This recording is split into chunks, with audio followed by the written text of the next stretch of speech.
Hello student, welcome to our channel CS engineering Gyan. Software engineering के tutorial में आज हमारा टॉपिक है मैनुअल टेस्टिंग के अंदर दूसरी हमारी टेस्टिंग होती है black box testing. So black box testing mainly deal करता है आपका एक्सटर्नल स्ट्रक्चर। इसमें इंटरनल पार्ट को आप फोकस नहीं करते हैं, इंटरनल स्ट्रक्चरिंग आपको चेक नहीं करनी है।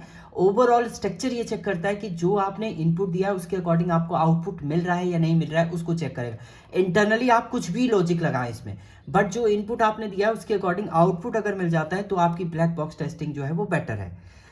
अगर आप डेफिनेशन की बात करेंगे तो black box testing is a types of software testing in which the tester is not concern with the internal knowledge. Tester को कोई इंटरनल नॉलेज की जरूरत यहाँ पर नहीं है। Implementation detail of software but rather focus on validating the functionality based on the providing specification और requirement. मतलब जो फंक्शन आपने बनाया है वो प्रॉपरली वर्क कर रहे हैं या नहीं कर रहे हैं, उससे हमें मतलब है, हमें उसके इंटरनल स्ट्रक्चर से कोई मतलब नहीं होता है आपका ब्लैक बॉक्स टेस्टिंग के अंदर। यानी लास्ट में जो इनपुट आपने दिया है ब्लैक बॉक्स के अंदर, कोई भी वो प्रोसेस करे उसके अकॉर्डिंग आपको एक डिजायर आउटपुट मिल जाना चाहिए, जो आउटपुट आप चाह रहे हैं। इंटरनली आपका कुछ भी वो टास्क परफॉर्म, कोई भी लॉजिक को लगाए, कोई भी वो ऑपरेटर यूज करे, कोई भी फंक्शन यूज करे, लूप कोई भी यूज करे, वो हमें मतलब नहीं है, बट हमें इनपुट के अकॉर्डिंग आउटपुट मिल जाना चाहिए ब्लैक बॉक्स टेस्टिंग के अंदर। So black box testing mainly focus on the input and output of software application, and it is entirely based on a software requirement and specification. It is also known as a behavioral testing. इसको हम लोग इसको behavioral testing भी बोला जाता है। And black box testing can be any software system which you want to test. आप किसी भी सॉफ्टवेयर सिस्टम को इसके थ्रू चेक कर सकते हैं। Operating system like window properly work कर रहा है नहीं कर रहा है, फंक्शनिंग कुछ भी हो। वेबसाइट लाइक गूगल आपका वर्क कर रहा है नहीं कर रहा है, उसमें कोड कुछ भी किया हो हमें मतलब नहीं, हमने इनपुट दिया, हमें कुछ सर्च किया, हमें सर्च मिल गया, मतलब हमारा जो है ये टेस्ट जो है बेटर है, मतलब ब्लैक बॉक्स टेस्टिंग आपने कर दी उसकी। अगर आप क्या करें, आपने कुछ इनपुट दिया कुछ अलग आउटपुट दे रहा है तो आपका क्या है प्रॉब्लम है, वो आप तब चेक करेंगे व्हाइट बॉक्स टेस्टिंग के अंदर। तो इंटरनल फंक्शनैलिटी आपको नहीं चेक करनी है, आपको एक्सटर्नल चेक करना है, जो आउटपुट आपको चाहिए वो आपको मिल गया तो आपका जो प्रोडक्ट है वो बेटर है। So under black box testing, you can test these application by just focusing on the input and the output without knowing the internal code and implementation। वही है, बिना इंटरनल कोड के कोई भी इसमें एक्सपर्ट की जरूरत नहीं होती है। कोई भी यूजर जिसको थोड़ा बहुत भी नॉलेज है आपके टेस्टिंग की, वो इजीली आपके कोड को टेस्ट कर सकता है, यानी आपके सॉफ्टवेयर को टेस्ट कर सकता है। अब ब्लैक बॉक्स टेस्टिंग के अंदर भी आपकी टेक्निक है कुछ।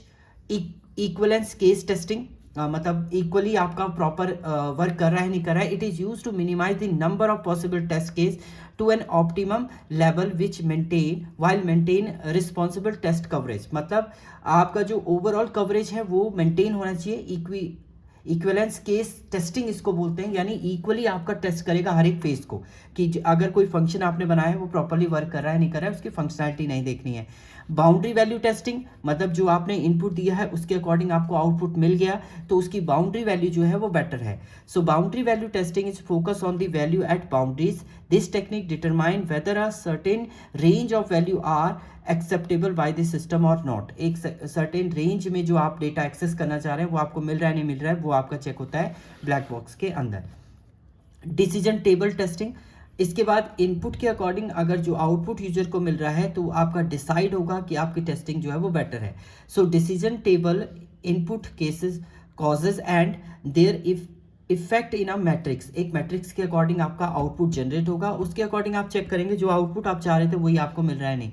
This is the unique combination of each column, हर कॉलम में आपका एक यूनिक आउटपुट इसमें जनरेट होगा। अब types of black box testing की बात करते हैं तो there are different types of black box testing, जिसमें आपका सबसे पहली आती है फंक्शनल टेस्टिंग। इसके अंदर फंक्शनिंग चेक होती है कि प्रॉपरली फंक्शन आपके वर्क कर रहे हैं या नहीं कर रहे हैं, वो डिफाइन करते हैं आप फंक्शनल टेस्टिंग के अंदर। दूसरा आता है आपका non functional testing. These type of black box testing is not related to the testing of specific functionality but non-functional requires such as perform सही से कर रहा है नहीं, scalable है नहीं है, आपका यूजेबिलिटी है नहीं है सॉफ्टवेयर के अंदर, वो चेक करते हैं आप किसके अंदर, नॉन फंक्शनल टेस्टिंग के अंदर। And regression testing is done after code fix upgrade or any other system maintenance to check the new code has not affect the existing code। मतलब आपने मेंटेन किया कोड को, रीडिजाइन किया, वो आपके जो ओल्ड कोड था उसको कुछ इफेक्ट तो नहीं कर रहा है, वो चेक करते हैं आप रिग्रेशन टेस्टिंग के अंदर। तो ये 3 टाइप की आपकी ब्लैक बॉक्स टेस्टिंग होती है। अभी फंक्शन टेस्टिंग भी बहुत टाइप की होती है, वो आगे हम लोग देखेंगे। तो function testing, non functional testing and regression testing जो है वो पार्ट है आपके ब्लैक बॉक्स टेस्टिंग के अंदर। अब feature of black box testing की बात करते हैं तो इंडिपेंडेंट टेस्टिंग, ये एक इंडिपेंडेंट टेस्टिंग होती है। यहाँ नहीं, इसमें किसी एक्सपर्ट की आपको ज़रूरत नहीं है।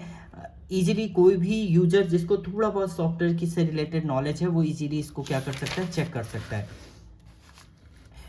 Testing from a user perspective, user के एंड पे भी आप डायरेक्टली क्या कर सकते हैं, टेस्ट परफॉर्म कर सकते हैं। इसमें non knowledge of internal code, knowledge की जरूरत नहीं है, यानी एक्सपर्ट की जरूरत नहीं है। जिसको कोड की नॉलेज नहीं है वो भी इसको परफॉर्म कर सकता है ब्लैक बॉक्स टेस्टिंग को। रिक्वायरमेंट बेस्ड टेस्टिंग, इसमें black box testing is typically based on the application requirement which help to ensure that the application meet the requirement based का मतलब होता है यूजर को जो चाहिए उसके अकॉर्डिंग उसको जो सॉफ्टवेयर है वो डिज़ाइन करके मिल रहा है नहीं मिल रहा है, वो चेक होता है आपका रिक्वायरमेंट बेस्ड टेस्टिंग के अंदर। एंड डिफरेंट टेस्टिंग टेक्निक, इसके अंदर आपकी बहुत सारी टेस्टिंग टेक्निक, सब टेस्टिंग टेक्निक यूज होती हैं, जैसे functional testing, usability testing, acceptance testing, regression testing. इनको आपका डिफाइन करता है ब्लैक बॉक्स के अंदर कि एक्सेप्टेबल है, यूजर की रिक्वायरमेंट को अगर फिल करेगा तभी वो एक्सेप्ट करेगा। रिग्रेशन टेस्टिंग उसमें चेक होगी, यूजेबल है नहीं है सॉफ्टवेयर वो चेक होगा आपका। easy to automate, black box testing is easy to automate using various automation tools which help to reduce the overall testing time और effort। मतलब इसमें बहुत सारे आपके ऑटोमेटिक टूल भी आपको मिलते हैं जिसके थ्रू आप क्या कर सकते हैं, यूजर अगर नहीं भी है उन ऑटोमेटिक टेस्टिंग टूल के थ्रू भी आप ब्लैक बॉक्स टेस्टिंग परफॉर्म कर सकते हैं। तो ये डिफरेंट टाइप की आपकी ब्लैक बॉक्स टेस्टिंग के आपके फीचर्स थे। And types of black box testing आपकी फंक्शनल है, नॉन फंक्शनल है, रिग्रेशन टेस्टिंग है। एंड मेन जो पॉइंट है ब्लैक बॉक्स टेस्टिंग जो करता है वो करता है आपके बाहर के स्ट्रक्चर को, मतलब ओवरऑल स्ट्रक्चर को चेक करेगा, इंटरनल फंक्शनैलिटी को चेक नहीं करता है आपका। तो ये था आपका black box testing. Thank you student.